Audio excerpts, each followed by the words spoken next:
We have finally been able to order the heater last night, so that should be here at some point this week. Oh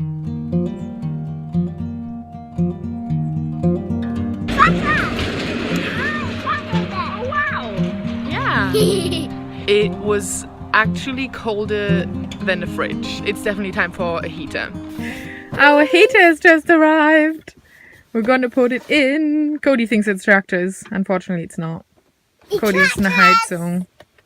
Meese. No, it's our heater. Meese. Yes, your heater too. Meese. So excited!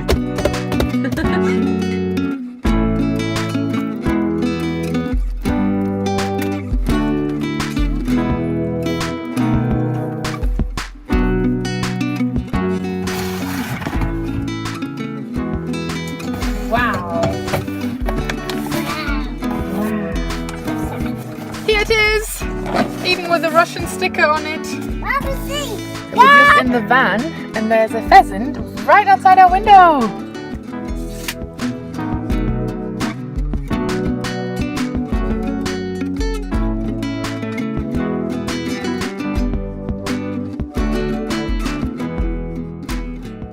We decided to put the heater on the back of the passenger seat. So it's basically going to be wall mounted, but just on the metal, and Ben's just going to start drilling down here for the cables to go through. I do have a bevel somewhere, but I can't find it, so I'm just going to use an old screwdriver just to punch a hole, well, dent a hole into the metal to stop the drill bit from spinning, slipping and sort of just making a mess of the cut. So I've decided to drill here just because it's a little bit neat. Having a look underneath, most of this area here is clear. It opens out underneath quite nicely to fit a few of the components as well. The fuel line can go down here. It just keeps it all enclosed, and it allows for us to still have space here for more batteries or just storage in general. We're using a 25mm metal drill bit. I would recommend getting a little bit bigger, to be honest. The air intake is quite large. Perhaps get yourself a 30mm. What we're going to do is just drill with this for the time being and then Dremel the hole a little bit wider, just because needs must. We tried, this is the best we could get at short notice, and we're just going to go with it.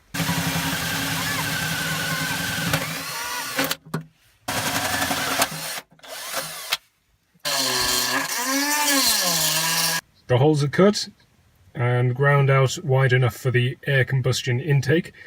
Just need painting up now. Okay, so underneath the van now, all I need to do is identify how long I need to make the exhaust pipe and the air intake so that I can fit it to the heater, and also wire it down here so that it's watertight, safe and secure. I've got the exhaust pipe coming through to the muffler. I've applied quite a lot of exhaust sealant around the connection just to give it a little bit of extra, you know, save any release of gases, all of that sort of thing. And I've got the clamp ready to tighten up around that as well to seal it. The bolt and the bracket here I've already got attached to the muffler, and I've already got a hole drilled just above, just underneath, but underneath the seats, but just above where I am now, to secure that too as well. The rest of the hose just behind I'm going to use outside of the other side of the muffler, and the longer that is, the greater the decrease in noise from the exhaust. So here we have the holes underneath the seat leading out to the exhaust pipe, the muffler, a mess of a job securing it all, but it's all there, and the cap to the exhaust pipe. The air intake is now in. Now, there is something quite wrong with this, in that the air intake is behind the exhaust, which, well, for quite obvious reasons, is not permitted. However, the air combustion pipe that we got with the kit was rather short and only really allowed for this much distance from the actual location that we've drilled, which is a little bit annoying, but it's just going to have to do. If in the future we do have problems with the heater, we may have to come back to rectify this, but we'll keep you posted. This is where we'll be mounting the heater. We're going to mount it on the left side of the passenger seat box, where the intake and the exhaust pipe are already drilled and plumbed in. A few things to note that you need to be aware of when installing your Planar 2D heater. You need at least 50mm in the front of the heater, and you need at least 150mm out the back of the exhaust of the heater.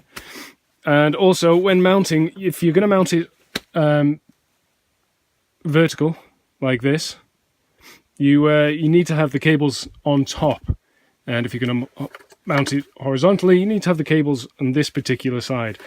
Other variations of the mounting, it sort of says not to do, so either that or that, not this or this. For a template, I've used the rubber seal that goes on the back of the heater. I hope it's right, otherwise there's going to be a little bit of finessing.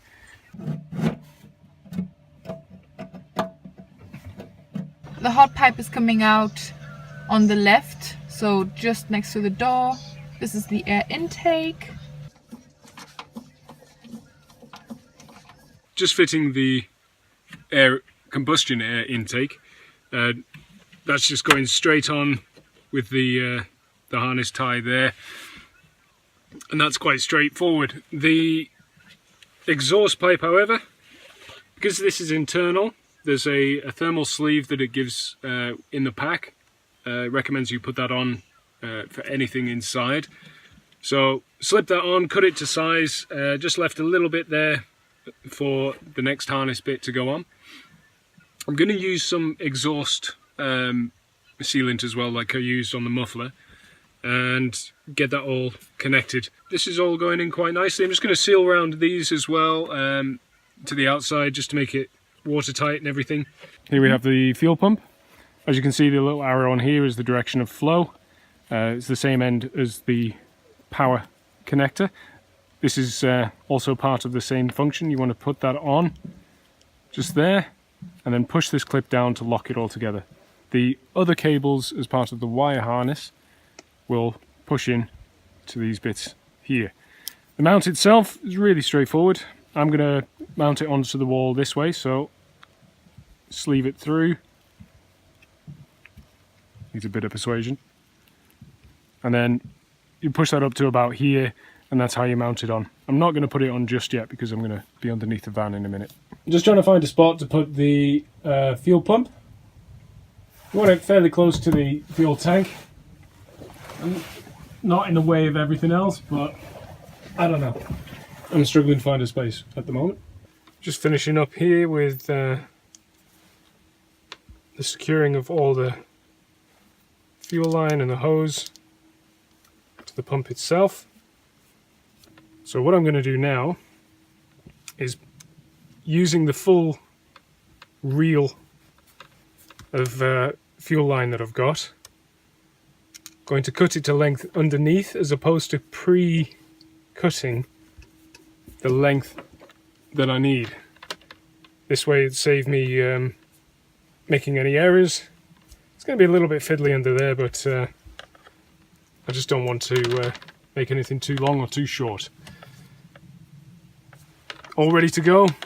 We've got the vibration resistant mount in place. I just need to put the electrical clip on.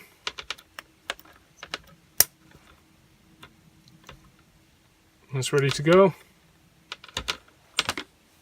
Just another little thing as well, the clips for securing the hose to everything. When putting those on, just make sure that they're accessible. So say I'm getting this ready before I mount it underneath, but if I mount it in a way that means I can't actually get to these screw heads, I'm going to cause myself a bit of problems, so make sure that these are facing the right way. Okay, just preparing some of the fuel line ready to be plumbed in. Just going to straighten these edges off. Now in order to do so, use a sharp knife and just cut down nice and slow. There we go. If you're using a pair of pliers or cable cutters or anything like that, you tend to actually pinch the fuel line, and you can't let that happen. So again, just use your sharp knife. When joining, say, with the fuel pump, you want to make sure that there's no gaps. So say the end of the fuel pump is about there. You want to make sure that the pipe is pushed as far forward as possible. You don't want a gap in here, the potential for air bubbles and blockages and what have you. So I'm just going to carry on with this, make sure that get everything done right and by the book. When mounting as well, the fuel pump needs to be at a 45-degree angle. Now, I have heard people say 5 degrees in bits and pieces of information that I've seen, but speaking to the supplier of the Planar pump, the chap there told me to mount it at 45 degrees just to ensure that there is no chance of any air bubbles, and if there is, they sort of push their way through the system without causing any problems. There we are, the fuel pump in place. I've only got the top half of it done for now. I'm waiting for a garage to drop out the tank of the van so that we can add the rest of the fuel line. But in the meantime, that's all in place. I've used some of the ducting from the leftover from the wiring harness, a load of length that I wouldn't have been using otherwise, and wired it nice and tight, a few cable ties in place as well. Kind of messy again, but it's in place. Used some Sikaflex, which is what that white stuff is, just to sort of seal the hole and make everything a bit more secure. We're back at the place where we had our windows installed now to have the tank dropped in order for us to complete the diesel heater installation, just because they can do it probably a bit faster. We don't have to deal with a mess, and it's just going to be a bit easier.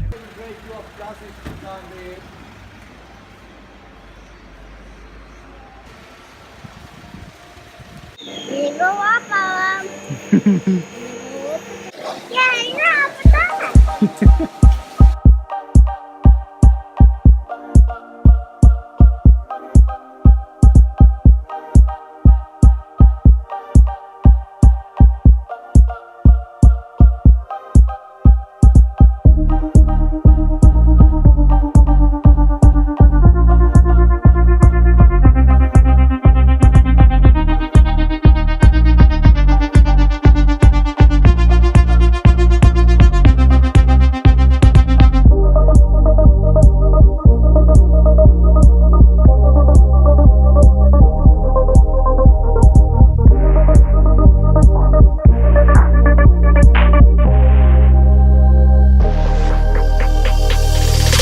Alright, back under the van.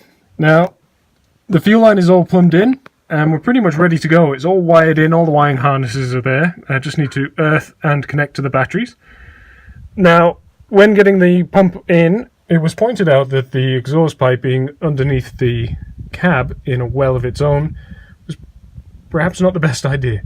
So what I'm going to do is take one of the connecting bolts from up there out, as you can see, and move the exhaust pipe to point outside underneath the cab, so that any exhaust fumes don't get trapped and seep their way into the cab, which you do not want.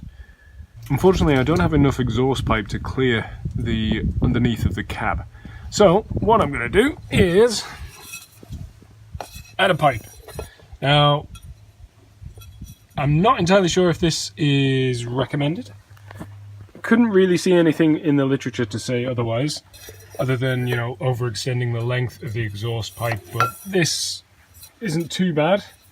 Should slot in quite nicely. It's 25mm, or an inch, and what I'm going to do with that is just slot it on,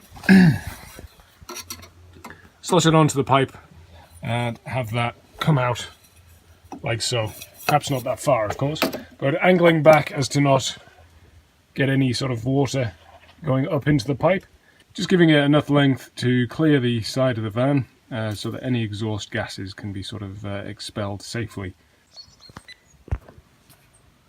Okay, so the exhaust pipe is in.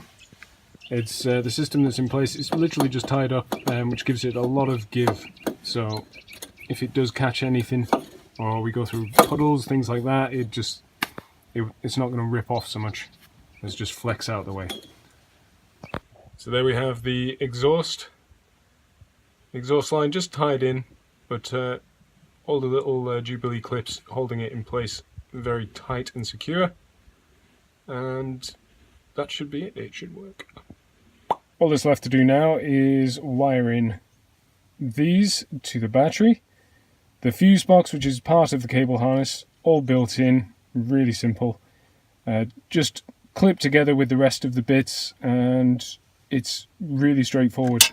The last thing I need to do is earth, using this cable, which is already earthed just down there, these two cables here. Now, once that's done, the circuit should be complete with all the wiring harnesses. And the next step is to work with the control panel, which is situated just within the main living area, and it should work. Right, moment of truth. Let's give it a go.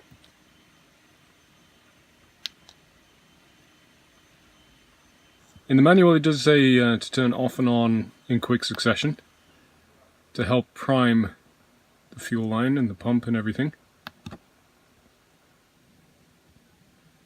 Not getting any error signs or anything like that, so that's quite reassuring.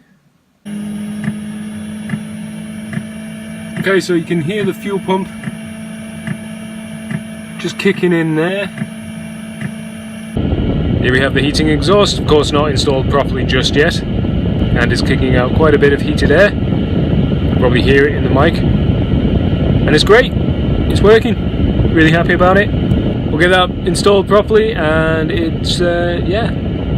Got the vents to go on top of all of this as well. We'll feed it in through the furniture and have it pointed in where we do, but that's, it's kicking out loads of heat. It's quite surprising and it's brilliant. I'm really happy.